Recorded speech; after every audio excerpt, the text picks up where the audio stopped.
going, everybody? Welcome back to the Alright Podcast. Remember, it's not the best podcast, but it's not the worst podcast. It's just an Alright Podcast. Guys, thanks so much for tuning into episode 32. We're back with another banger and a banger of a guest right now.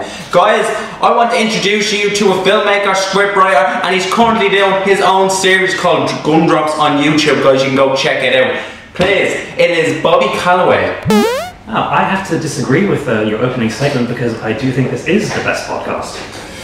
Well, to me personally, because I don't have all the right equipment and stuff, it's good content, but not the best content for audio and sound. So myself brings it up more. You get me? So yeah, that's why it's alright. Alright, but your standards is still 10 times better than regular standards.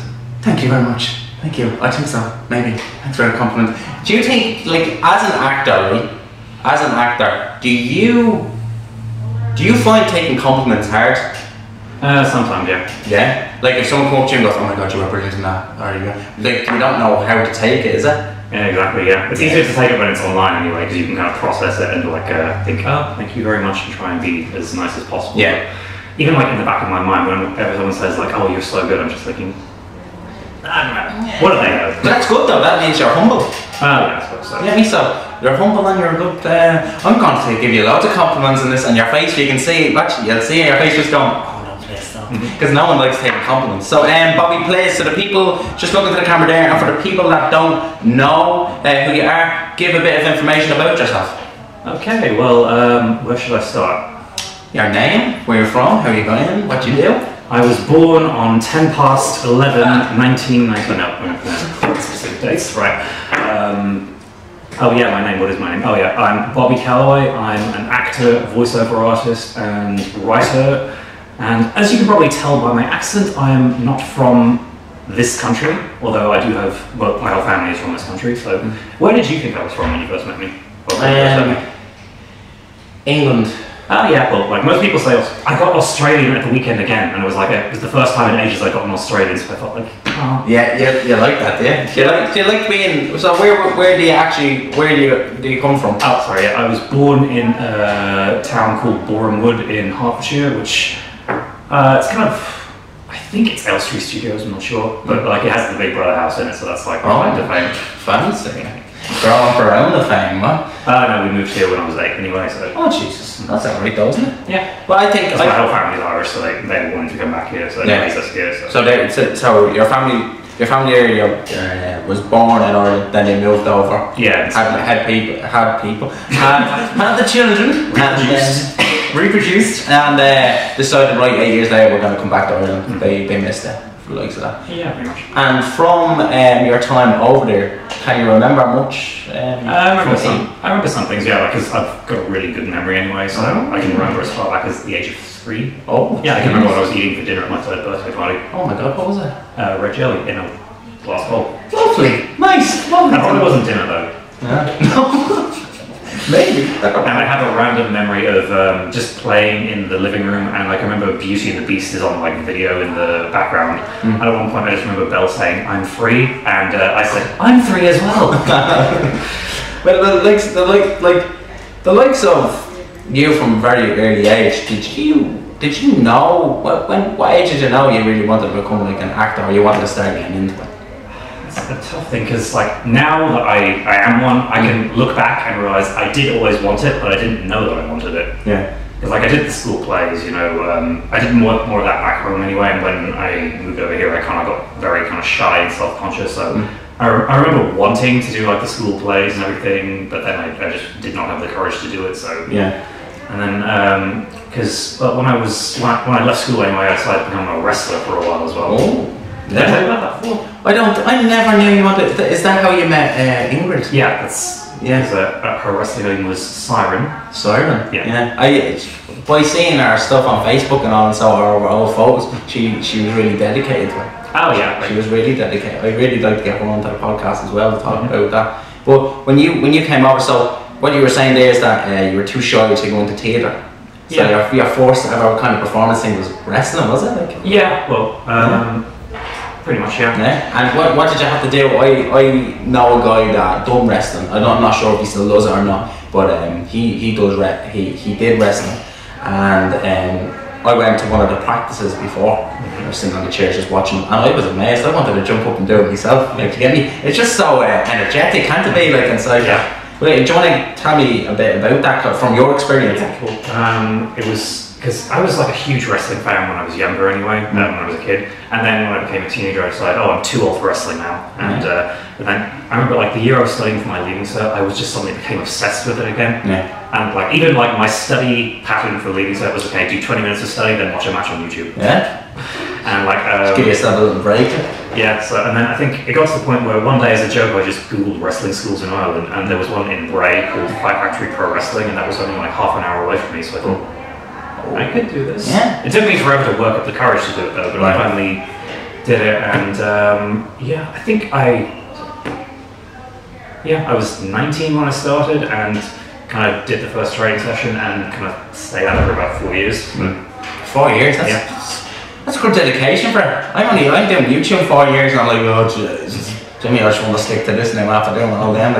But what made you kind of like go away from wrestling and then go into the kind of acting, pursuing your career? Yeah, it's kind of a lot of reasons anyway. But well, first of all, any that you're comfortable with sharing, or if there's any, we can go deep if you want. Yeah, I don't mind. I don't mind at all. Well, first of all, I kind of tore my ACL, which is the ligament in my right knee anyway. And I got surgery from it specifically so that I would be able to wrestle again. But while I was recovering from it, I kind of just decided not to go back anyway. Right. But I was having kind of a real bad time with my mental health as well, because 2014 was the year I got injured anyway, and I wasn't officially out of the industry until 2015. But pretty much, it was. Do you ever have one of those years where it's just like everything is just so terrible, and it's like one thing after another? 2014, probably up to 2016. Like 3 years ago. Like that. If you want to talk more about that, we can talk about that. It's up, as I said before, it's up to yourself or so. But for you, for like say, going through that, realizing, right, I don't want to do this anymore. It was more a case of, I guess I didn't like how I was acting, because like my mental health was it was really bad, and. I'm sure you know yourself, it's not pretty when you go through that, and you don't become the best person to be around, because I know I was a god-awful person to be around, and I can look back at it now and just understand, what I was going through, but, at the same time, I'm kind of in shock that was who I was. Yeah. So I guess I kind of subconsciously said, okay, I'm acting this way, and I don't like being this way, so I kind of gradually took a step back and I actually became like a proper kind of recluse for 2 years, kind of lost contact with most of my friends and just I just left my house to go to work and go to the shop, and that was it. I think, I would imagine I wouldn't be that much like that, do you get me? But I would lose contact with, there used to be a group of us, I'm not messing, about 20 of us, 30 of us walking around on the road, and my reason is because of a relationship that I was a horrible motherfucker. Like, I was like, I wouldn't hit anybody, I wouldn't yoke her, but I'd verbally abuse, like, you fuck you, cunt. Like, yeah, of course on this podcast, we're just not constantly, I'm not going to take advantage of it. Yeah. But I was a bastard to be around. If you met me back then, you'd be like, don't go near him because he's a cunt. But then... That was me as well, I was a full-time arsehole as well. Yeah, full-time arsehole, put on Facebook and all of it. Full-time bastard. The weird thing is, in wrestling, I always played the good guy, so nice little irony there. And so I kind of decided on what's happening, and I think it took me about 3 or 4 years to realise that maybe what I'm experiencing is anxiety and maybe a little bit of depression. I wouldn't say I'm depressed, but I say a little bit of depression or something like that as well. It's just the way I felt. I had no motivation for anything, all that kind of stuff. And I understand that probably would be the same as well, because I was never officially diagnosed with anxiety, but I can recognise the symptoms because even just going to training anyway, people ask me what the hardest part of that was, and I said, literally, the hardest part was getting on that bus, getting off the bus at the right stop, walking in, changing, and starting training. Like, it was like fucking, sorry.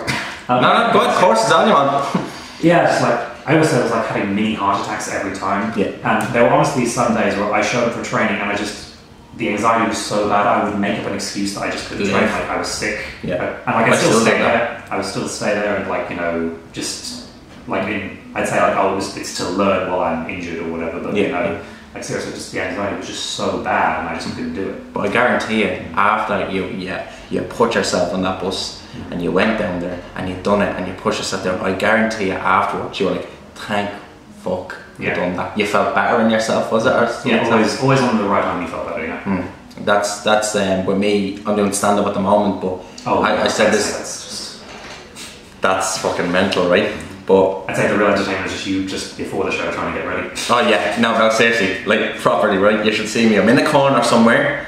I'm there. I done the Halfpenny Bridge recently, only Thursday just gone in town. Battle of the Axe it's called. Yeah. So sorry. Anyway, I done Battle of the Axe, and I was in the corner, and I started getting like, and I start breathing real mad, and so I still have it like, and I was just like, and then the minute he called my name, Bobby, right, it was just like this. It was like boom, and I just like zoned out, went up on stage, done my thing, got loads and loads of fucking laughs, and after I goes, thank fuck, because I wasn't gonna go to the gig. I wasn't gonna go, as we were talking about. You need to get on that bus, you need to go out there, and you need to do it because you know that when you do it, you'll feel a sense of achievement by doing that. Do you get me? And I think that's I feel like you always know when you've made a good decision anyway. So kind of segueing on from that, right?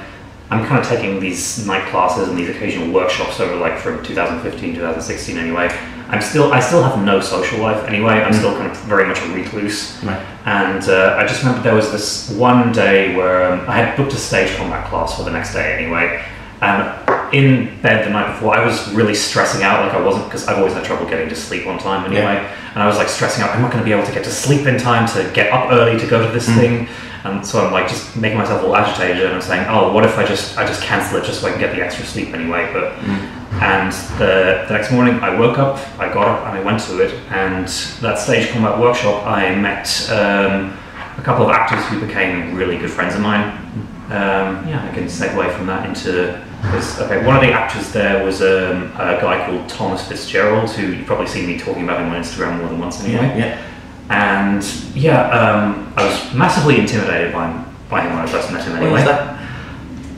I get intimidated by people very easily. And but then turned out to be a super nice guy anyway.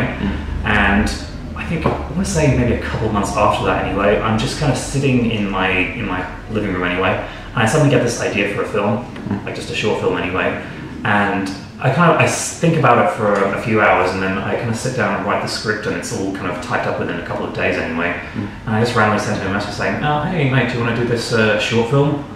And that ended up becoming the very first short I ever directed. And what would that be called now? It's called Aaron. Did you ever see that? The amount of times you've shared that. Have I? Yeah, you have shared that, and you have when you put it up, because you put out your stuff up on Instagram, you said yesterday, can anybody guess my favourite musical? And I was like, the only musical I know is Sweeney Todd. I haven't even seen that. Yeah, it's really good. But I didn't know, so I was like, I can't answer that. I can't answer that at all. But I remember you putting up Aaron, and you saying it to me. You texted me saying Aaron was my first ever short film, and you had a guy in it that he's best friends with. And did you shoot it in your house? Did you at your house? Yeah. So. And so the story for anyone who cares, it's basically Tom plays a guy who's probably like us, the full-time asshole for a while, and now years later he's kind of like a couple of years later or whatever, he's kind of matured a lot more, and he tracks down his half-brother who lives in England, lives abroad, and just tries to reconnect with him. And it's about the two brothers kind of rebuilding their relationship anyway. And first of all, the film looks like a filmmaker's first film anyway, like loads of first-time mistakes or whatever. And I was actually just I don't even know what I'm saying here. No, go on, take your time. Sorry. Take your time. I think back on just kind of, because it took forever to actually get it made, I think maybe I sent in the script in September. We did not get the film shot until June. But a lot of months went by. Then I think it did work out for the best, because we had so much time with that script and kind of with those characters anyway. So I don't know what he did to prepare anyway, but I definitely kind of did sort of, I kind of tried to put as much into my character as possible, because that was actually like, in addition to my first short, that was my first role. Yeah. Because like I was cast in like things before that, but it was mainly music videos or stuff without dialogue or stuff where I had like 1 or 2 lines anyway. So that was my first time playing a character with an arc anyway. And in some ways I haven't really put that much into a character as I have for that, because I just kind of think back and it's like almost like it feels like we became those brothers for a while, and I kind of even watch it and I can kind of feel like the effort that we did put into it. It doesn't sound conceited at all, because there's a moment where basically he's in the garden just kind of giving a monologue to his dead son, because that's what he comes over to tell me, that his girlfriend had a baby. His girlfriend got pregnant and miscarried. That's what he's come over to tell me. And he's kind of just like talking to his dead son, saying, "Oh, this would have been your birthday or whatever." And it's a very small crew we had, so I'm just there like underneath him, just holding the reflector up, the light catching his eyes. And that's one of the only times that I've ever been moved on set by another actor's performance. Yeah, so I'm just like, I can feel myself just getting watery eyes. He just kind of says his lines. Well, isn't that good then, isn't it? That's how you know that you casted someone good. If you cast someone and you go through the whole film and they don't make you, when you're watching it back, or if you're actually watching it there and then, it don't make you feel something, then you're like, oh, we kind of made this, didn't we, just to make this? Like, you need actors that know how to fucking act, and I don't care what you say to me, and we said that we don't take compliments, but I watch you acting and you can act. When you act, you can see that you're dedicated to it, you're in the zone. A few people sent me the show reels for the hitman that's come up that I want you to audition for one of the hitmen, one of the main characters. Now it would be the guy, it'll be his partner that I'd want you to do. But yet again, you know yourself. Everybody wants to audition. We can't pick favourites, so you know yourself. So if we don't pick, don't feel bad. We still want you to be a part in some way. We'll even put you in a different scene, give you 1 or 2 lines. Because the same with the likes of James, there's 2 people at the moment that I want when I make films. I want to have in every film I have, and that's James, and that's my brother Carl. My brother Carl's starting acting now, and he's doing an acting course, and I'm trying to help him as much as I can. So when you said that you are making films, and your first film was Aaron, and it was the first film you made with dialogue, and you were your lead role, you won the lead role. Tom was the lead, I was kind of just you were kind of a feature then. I was a supporting character. You're supporting that, right? But isn't it great knowing that, right, I have a talent here, I know I can write, okay, I can produce my own films. You've loads of connections with people. Because you help a lot of people. So when you help a lot of people, if you're helping, you're going to get that back. Do you get me? If you're not helping people and you're trying to say, oh no, I'm too busy, when you're not, then the karma going to come back and bite you in the hole, right? So you're dedicated to seeing what you do. Anything that involves in acting, I guarantee if I went to anybody in acting in Dublin or Wicklow or so, do you know Bobby? I guarantee you say, yeah, I know Bobby in that in some way, because Bobby's helped out and set, or Bobby's done this, or Bobby's done that, or she got me this and got me that. So without even, probably don't even realise it, you do have a big influence, even if it's not fucking Hollywood, or it's not out in fucking IFI, or it's fucking this all out Dublin or known in Ireland. You're still known a lot from a small crowd. That's more than enough. Do you get me? Because there is a lot of people out there that go, I'm going to do acting, I'm going to do acting for the rest of my life. Because I know for the rest of my life, I have a hobby, script writing. I love writing scripts. Escaping from this reality, going into a different reality, and making your own world. And you can, I'm the creator, right? I'm a creator, so that's what it is. So I know for the rest of my life, that's a hobby, I'm going to do that. Will I maybe make films in the next few years? I don't know. I could lose interest, but what I won't lose interest is writing scripts and then hand it to other people and say, do you want to do this, do you want to do that? And I can always go on set and stuff like that as well. But yeah, I lost my thought because I just got so into yourself and tried to do that. I was segue from that, because I definitely remember linking you this film. This was my second film that I made, because it kind of segued for it, because we did Aaron, and then a few months later we did High and Tight as well. High and Tight. Yeah, like named after the haircut the army soldiers. Please remind me of that. Yeah, because this one was written actually before Aaron, but Aaron was the smaller film, easier to make, so I was like, okay, make my mistakes on this one, and so by the time we got to High and Tight, we knew ourselves a bit more anyway. Yeah. The story is, it's basically kind of you know, 20 minutes into the future or whatever, where a hypothetical war has broken out in Eastern Europe and Ireland has entered the war anyway, and there's a bunch of young people just kind of signing up every year now. And my character, Scott Olsen, who I will say he's probably my favourite character that I've ever played so far. He's basically the middle child in his family. He's an Irish-American immigrant anyway. And he's kind of sandwiched between like this really hard-working older brother who's a real doer, and because the parents are dead and the older brother takes care of the family, and then a younger brother who's very kind of bright and intelligent and will probably go to college and do that sort of thing. And he feels that he's the useless one in his family, like he's got nothing going for him anyway. And so he's joining the army because he wants to have a purpose in life. And what he doesn't realise is that he's kind of sort of the heart of the family as well. Because there's 3 other characters who are sort of joining the army as well, and they're his friends, and exploring why they join as well. And so basically, and throughout the film you learn that, you know, he was born to be a leader in a way.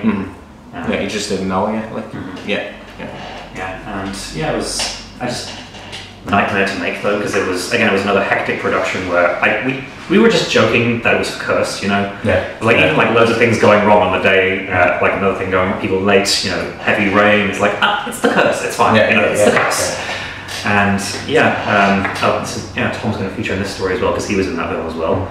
It was great because you know how in Aaron he was the lead and I was the supporting role, and it was all about him. In hindsight, it was kind of all about me. Oh, good. He was playing the supportive best friend anyway. And I even only just sort of realised this the other day. I did a post on Instagram. I posted a clip from it anyway. It's a scene that I think it's probably like one of my favourite scenes that I've ever just been in, because I can remember the moment. Because, well, basically it's a scene without dialogue anyway. It's the night before we head off to war. I'm just kind of sitting alone in the garden, and in the script it was just written, okay, Scott sits there and all 3 of the friends were meant to come in and sit with him, you know, as like a moment of solidarity or whatever. But this film was cursed, it was scheduling issues, so not all the actors couldn't be together on the same day. So it was just rewritten just so that Ryan, Tom's character, just came in and sat with me anyway. And just sometimes you get an instinct to do something anyway. And I think it was the 3rd take of it anyway. I just kind of completely just sort of broke down on camera anyway, like probably like, you know, crying into my knees or whatever. And I kind of remember sort of almost being in character, you know. And I just remember kind of feeling like Tom's sitting next to me at that point, he's just kind of like brushing me on the shoulder, like it's gonna be that's out in the garden, isn't it? The scene out in the garden. And then like I think as he was doing it, I just remember like I came up and was like, okay, that's like I've had my crying. Okay, stuff has to be done now anyway. I'm just kind of looking out to looking out to the horizon anyway. And what made you kind of do like they go, right, I have to do this? What kind of made you do that at the moment? I guess I felt Scott was just very vulnerable anyway. I think he was trying to be strong throughout the whole film. You know, he was, because his brother didn't approve of him joining the army or whatever. And it's just, I think he was defending his decision, but then again, the full force of like what he's about to do has just kind of hit him. And I felt it was very important to show him be vulnerable like that. And I think because Zeph Lawless, my fantastic DP, who I love you, Zeph. I think when I was doing that, I think on camera stuff, he was like, oh, you're just milking it now. And it was, because I think a lot of real life emotions kind of probably came out in that as well. Because, where was I coming with that? Because me and Tom didn't talk about that scene at all for a while anyway, but then months later we were doing kind of interviews promoting it, and we were just, like, one of the interview questions was like talking about the other actors' performances, and he started talking about my performance, and he mentioned that scene in the garden. He says, I've never seen that before. And when you heard that, you probably must have felt, right, this like, I've done something right there, I've done something good. And I had to have an American accent for that film as well. And you're good at accents though. Because there's another thing he said was, he said, because I'd maybe done the accent, like, I'd say like a line or two just as a joke, and then he said he'd never heard me do it full on, like, as a character. He says he was just kind of really not expecting that, so. That's good. He was doing English accents, so it was like, neither of us were doing our accents properly. For the first scene that we filmed together, it was just, it's like home movie section, so it's like kind of documentary style, so we were just kind of improvising, and for the first take we forgot to do our accents. Oh, God. So you have to go back and do it like so. I just have, again, even though that film was so I'm sure you feel this as well. Like I'm sure the lotto ticket was stressful to make as well. Yeah. And when you just look back on the experience of making it, I have so many good memories of it. Because I talk too much about Tom because there were so many other great actors in that cast as well. Because there was a guy who I actually gave him his first role, a guy called James Healy, who's doing his thing over in Canada right now. Oh, love you, James. Oh, Canada. And he was actually just lending army props to us anyway. But then the original actor dropped out, and I noticed that he was interested in acting as well. And I thought, do you want to give this a go? And I said to him afterwards, like, I think you pretty much came close to walking away with this film. Yeah. And then an actress you're probably familiar with, Kyra Tuavera, one of my good friends. Black hair. She's also in the Gumdrops as well. Yeah. She was kind of in Aaron as well. She was the picture of Tom's girlfriend. She wasn't physically in the film, but yeah. Oh, that was funny because they met on set for that, and Tom was like, "I've seen you before." And yeah, so. She originally had such a small part anyway, but she was being so nice of making herself available for the filming day. I was like, she needs to have more, you know. Yeah. So I wrote a couple more bits for her anyway, and because I don't know if you've seen the film, have you? I can't recall it now, to be honest. Yeah, there's bits of like characters being interviewed for a documentary in universe anyway. So there's like confessionals, and so she originally didn't have one, but I wrote her in as having one anyway. So she kind of just sat down, she just improvised a whole thing.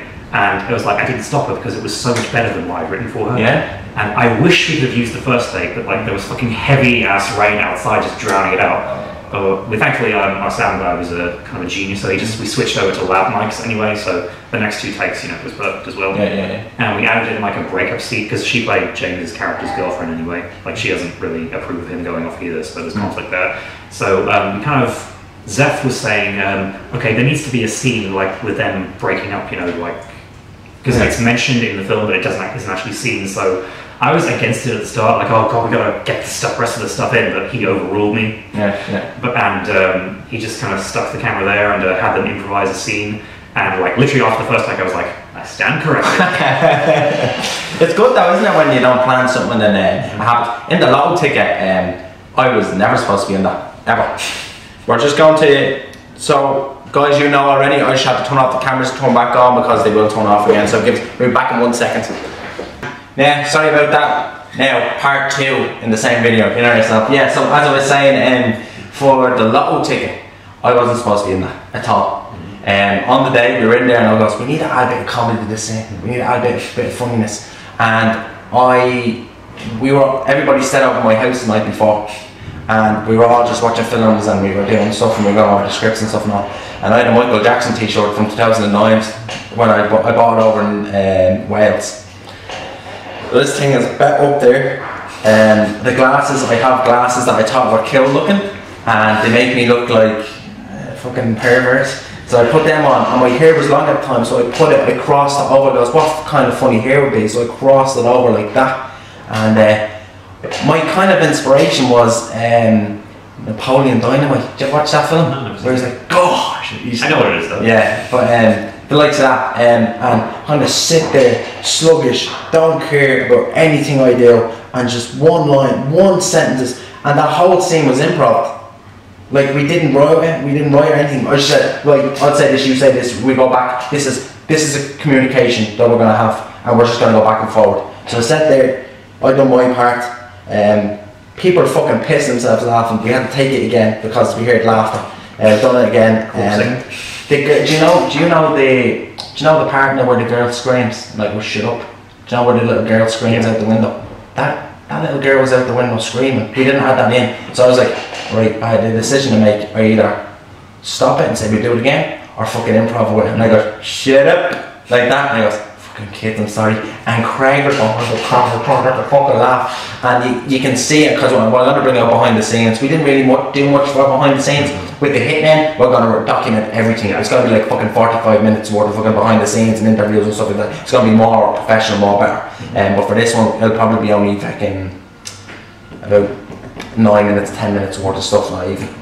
But yeah, as you were saying, that I think improv scenes and scenes that don't turn out well, I think the ones that we don't plan are literally the ones that turn out probably the best. Yeah. Because if you're that good, improv, and you're that good at doing that, you will make something really good out of it. Do you get me? I was just lucky doing the fucking thing, but like say yourself, we're just going to go into a different one off the track here. I said earlier at the start that you are the creator of a comedy series called Gumdrops.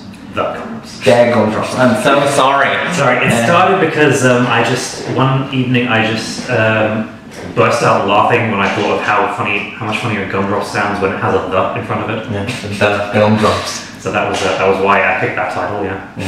And so, how long did it take you to write that, or do you write? So what way do you do it? Do you write the whole episodes and then you plan filming, or do you write episode after episode and then film? Yeah, we wrote those episodes. We have like loads just in the back catalogue right now. Yeah. Because what happened was the other Rebecca Flynn that we know. Yeah. We have to be professional. It can't be blonde and brown. It has to be Rebecca Rose and Rebecca Christina.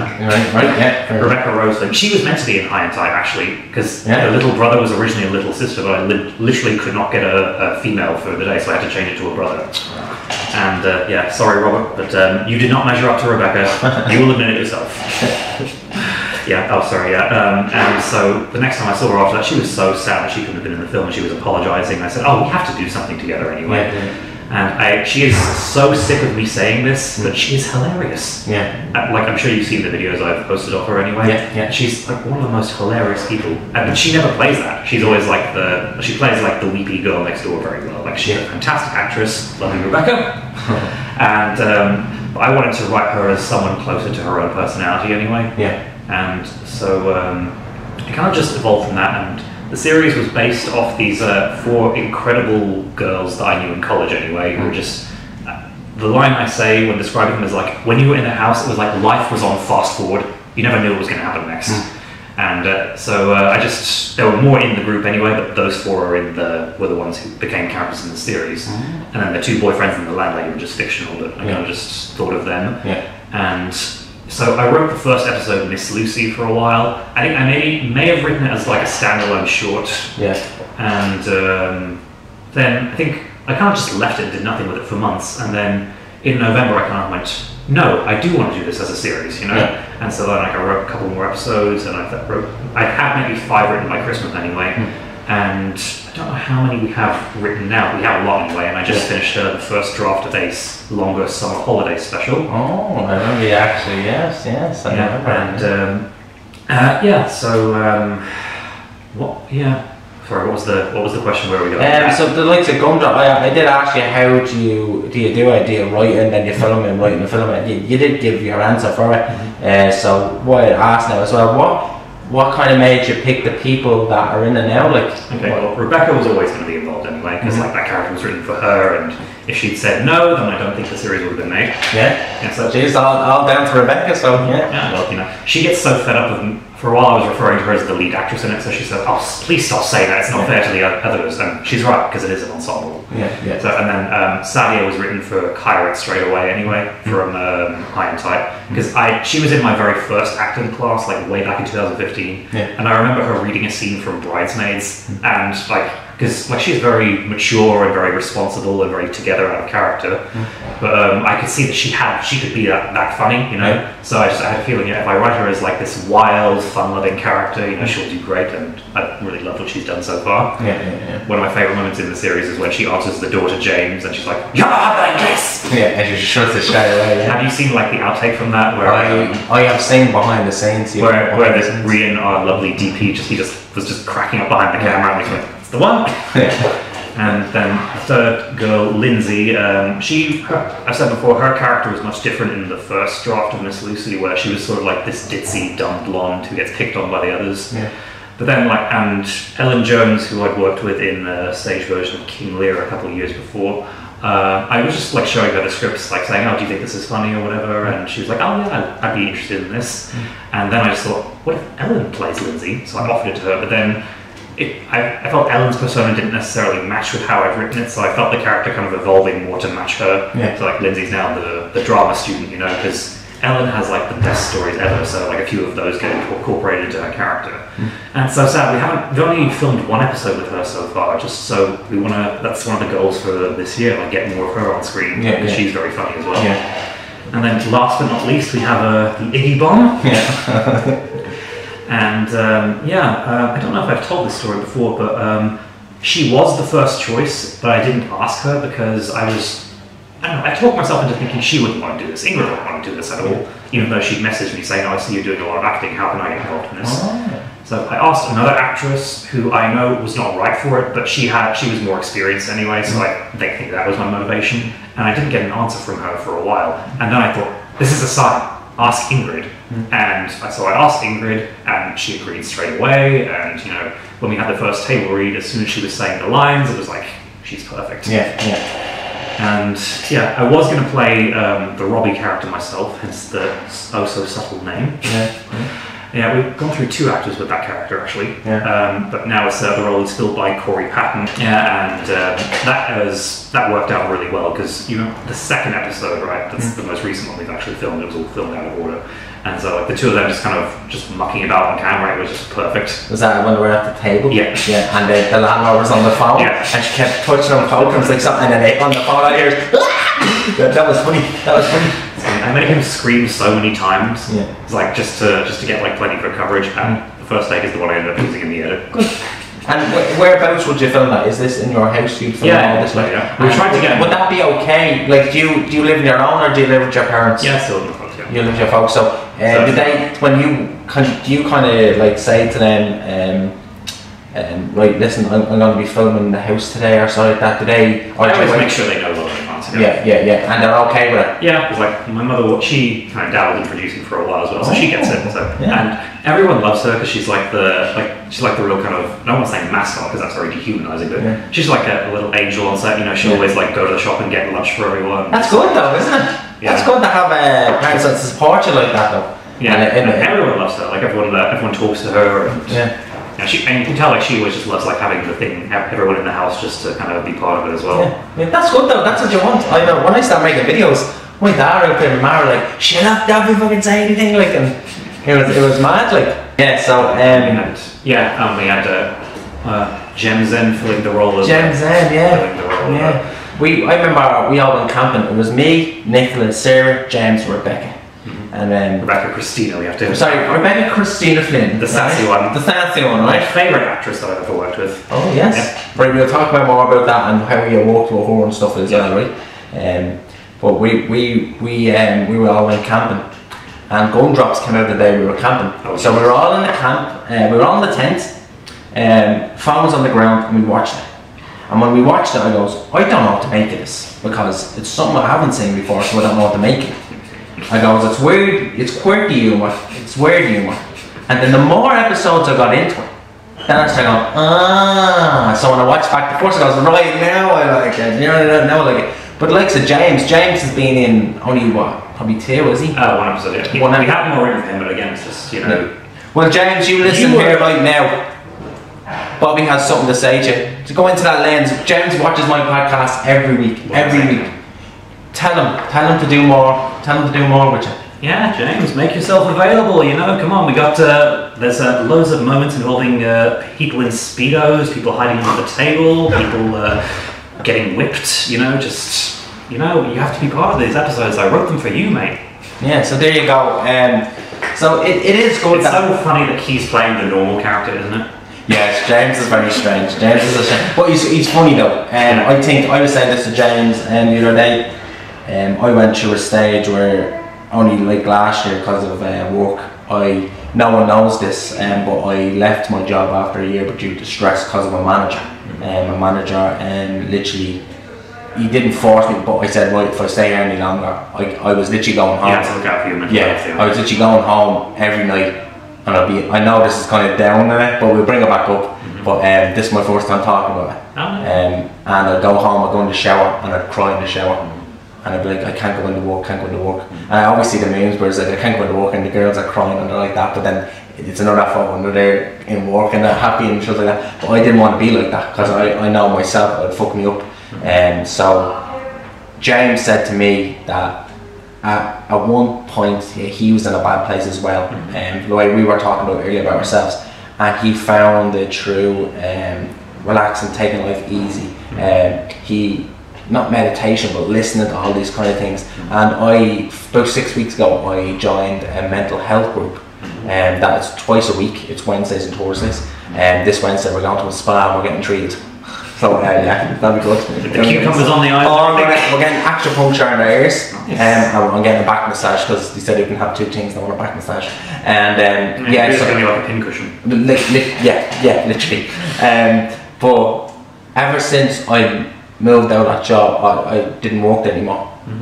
I can tell like my humour, and I can tell my humour is much better, and the way I positive is much better. And James has kind of gave me tips on how to deal with that and do this, and I joined that course. And of course, my girlfriend Nicola, like without her, like I swear I wouldn't be making films. I would have stopped doing YouTube 3 years ago. I probably would have isolated myself. I always say it, anywhere I go. I went to Navan on a comedy sketch, a comedy gig, and she was in the corner and everybody was surrounding. I goes, "That's my girlfriend Nicola over there. Happy Valentine's Day, Nicola. I love you, Nicola. I love you." Woo! Like that, and everybody, and she's putting her head down like this. So I make sure that any situation that I get into, like she knows everything. She knows that.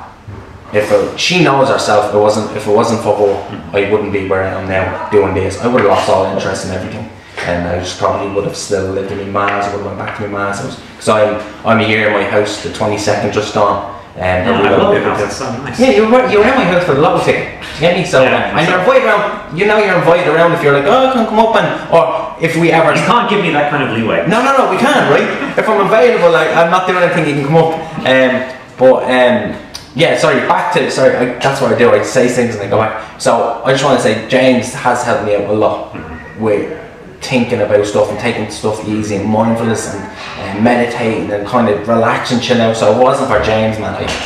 It is Nicola, but it's also for James. And then James' girlfriend Sarah, you know, we only had our first proper conversation recently, and I know her. She came up on my birthday, the day before the 13th of July she came up. My birthday's on the 14th of July.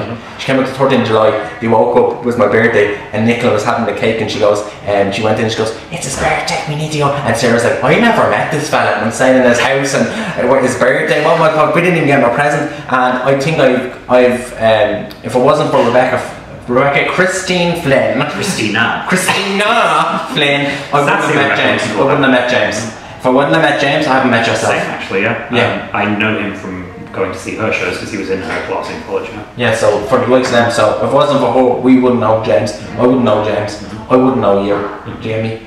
But I think in another way that I would have known you probably later on in life then, or maybe like just a few years down the road, because I believe personally that everybody meeting your life is for a reason, even if they're in there for a while or just they're in there for until you die. And I have a feeling, Bobby, that I'll know you now until I die, even if I'm like, for fuck's sake, and you're just gonna be like, you can't put up with me. But yeah, that story. Don't worry, if I die first, I'll happily haunt you. Good. Yeah, but anyway, sorry, so we're going to lift it back up now. I just wanted to say, I did want to say it on a podcast, but I wasn't kind of comfortable saying it with someone that I don't really know. But for like yourself, I think I know you a bit more now to be comfortable to say it in front of you. My other 2 guests, I don't know them really, so I wasn't really comfortable talking about it. So yeah, but anyway, gumdrops, right? So I was thinking, me and James want to write a short film. We were like, Rebecca wants to come in and write one with us. But Rebecca's in Edinburgh right now. Yeah, because I've written so much for her as well. We can't get her. We're waiting for auditions to come to do the Hitmen, and she come back April, I think. We're waiting for auditions to do the Hitmen, then we could start filming the Hitmen in April. But I said me, her and James are going to be the cast and crew. Craig's going to be the cameraman that records all of it, takes your picture at the end, and then Nicola and Sarah are going to be the people that fucking, next, is your name here? Is anyone here? Do you know, one of them, the organisers, you know, and likes that. So I am looking forward to making that, and I'm looking forward to doing the next film. But the likes of yourself was yours. Do you have any short films or anything in the process right now that you're looking to do? Loads. You have a lot of ideas. A lot of scripts. I have way too much, you know. I wish I could clone myself and focus on more. And because even in Wi-Fi right now, it's the filmmaking group I'm part of. They're just ready to start work on their first feature film now, which is it's going to be an anthology film, like a horror film anyway. And the way it's going to be is like about 5 different segments. That's basically going to be short, like 5 5 different shorts filmed separately, different crews, different casts and everything, and all edited together into one. And I wrote one of my scripts was accepted into one of the segments, and I was going to direct initially, and then I just realised I am in no position to take on something else. Because first and foremost, I'm an actor, I'm not a director, so I had to let that go because you know, if I take this on, I'm not going to be able to do other things that I want to do. Exactly. And what I want to do is act. So you know. So you can put yourself in that film, then you can put yourself in them films, and you get me, and you're still benefiting from it. Looks of that. Sorry, the guys would have roasted me if I came away here from not mentioning that. So. You're free to audition as well. I would. I swear to God, I would. At the moment, I asked you only a few days ago, will you make me a show reel? Because Greg said that you made a show, and he goes, oh my God, but we can make show reels. I'm fucking shit making show reels. So I was like, I'll ask. I see. We love you, Greg Young. Yes, Greg Young. He's coming in next week. Yeah. So it would have been great to have the 2 years on it. I would have fucking went mental. Because we were all on set for this other short film that Sandy, who plays Nora in the Gumdrops, she is I like her in and the funny thing is, in this film, she was playing Nora as well, another character called Nora. So, and me, her, and Greg were just on set anyway, and she just kind of looks at us. This is the first time she's seen us together, and she was like, I can't cope with you two together. And I think I'd be the same. I'd be like, fucking hell. I think not in a bad way. I wouldn't be like, oh, I accidentally kicked him in the head, so. How? Well, sometimes I like to show off that I'm really flexible by kicking very high, and as I did this, he sneezed, so he sneezed forward, like my shin connected with his forehead, and it's like, it's the kind of accident that could only happen to me. Fucking poor Greg. It's okay, he lived. He's coming up, he's doing some open mics now at the moment. Do you get me? And we done open mics, and I was doing stand up on it, and he was doing his singing, and he done chasing cars. Did you see that video? I saw the video, yeah. And I was literally like, holy shit, he can sing. Singing, yeah. Like, he can really sing. I'm trying to get him in here because my dad really likes singing. Do you get me? And where's he gone? He just left the room. My dad was in the room there for a second, so I guess I'm distracted. I'm getting him in next week, and I'm going to get him to do 3 songs in here because the echo will be really good for his voice and stuff like that as well. But I can't wait. For like yourself, I said that at the start. I'm not saying because we're on camera or anything like that. It's just I can't wait until Greg comes on to sing. I couldn't wait for you to come on to have an actual. This is the first time I'm actually having a conversation. Sadly, it's in front of different cameras, but it's okay. We need to behave ourselves. Yeah, I'm not. I'm alright. I'll act the way I need. So we have literally about like 8 more minutes left of this. So what I do want to talk to you about is that no Wi-Fi. I want to talk about no Wi-Fi with you, because of the Hitmen, I'm looking for a big crew and cast. Sadly, I don't fucking have money to pay for anything. I could probably pay for food for people or something, but I do want to go up to Wicklow. And I keep saying I'll go up to Wicklow, and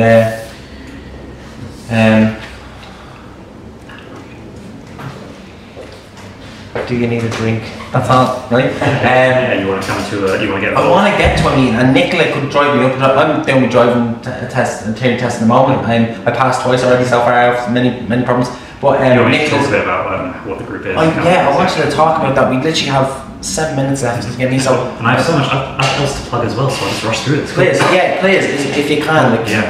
No Wi-Fi, short anagram for North Wicklow Films. It's basically a filmmaking group set up by the great Brian Matthews Murphy, who basically it's kind of grown in the last 3 years since it's been set up anyway, and it's basically. You have writers, you have directors, you have cameramen, you have sound people, sorry, we have plenty of women as well. And now we have art directors, and we have people who want to do props as well, and like it's like just such a great group of people, you know, and like whenever I meet an actor or like someone who wants to get involved in film at all starting out, I say come to a meeting, you know, kind of that's what just like throw your name in there, you know, like help out, you know, even if you don't know what you want to do just yet, like come along on the day because we always need more help because we have a lovely lady in there called Caroline Hill, and she says that her first thing in a no Wi-Fi production was literally just holding an umbrella up for someone or an outdoor shoot. And now she's flying. She's an amazing art director.